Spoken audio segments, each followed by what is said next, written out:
কয়েক ডজন দেশের ওপর মার্কিন প্রেসিডেন্ট ডোনাল্ড ট্রাম্পের নতুন শুল্ক আরোপ বুধবার মধ্যরাত থেকে কার্যকর হয়েছে। এর মধ্যে চীনা পণ্যের ওপর বিশাল 104% শুল্কও রয়েছে।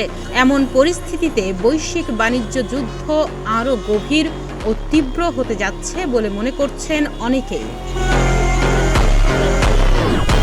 শাস্তিমূলক শুল্কের মাধ্যমে বিশ্বব্যাপী 50 বছরেরও বেশি সময় ধরে চলে আসা বাণিজ্যের নিয়মকে উপড়ে ফেলেছেন ট্রাম্প।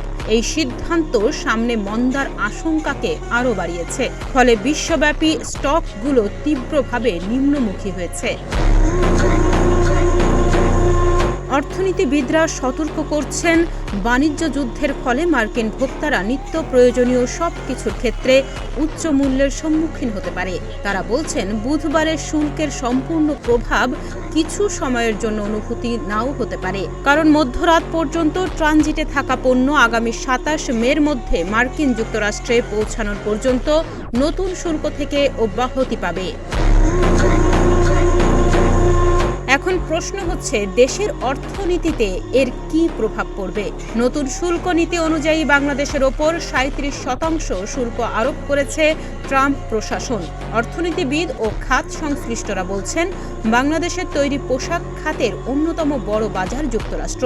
ফলে যুক্তরাষ্ট্রের এই নতুন নীতি বাংলাদেশের তৈরি পোশাক খাতে আঘাত হানবে। এছাড়া বেড়ে যাবে যুক্তরাষ্ট্রের বাজারে তৈরি পোশাকের দাম। যুক্তরাষ্ট্রের ভোক্তাদের কাছে দাম বেশি হলে তৈরি পোশাকের চাহিদা কমে যেতে পারে।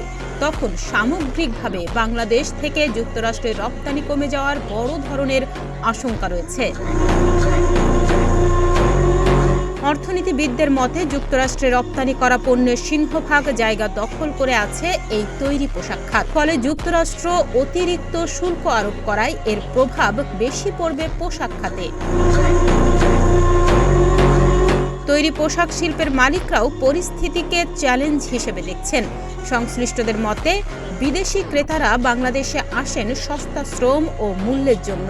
ব্র্যান্ডগুলো বেশি টাকায় পণ্য বিক্রি করতে কখনোই চাইবেন না। সুতরাং বাংলাদেশি তৈরি পোশাকের দাম বেড়ে গেলে মার্কিন বায়াররা বিকল্প পথ খুঁজবে।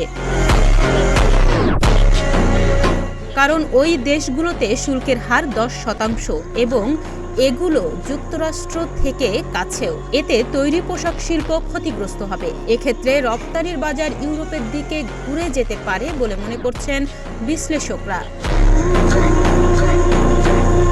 তাহমিয়া ইয়াসমিন, প্রতিদিনের বাংলাদেশ।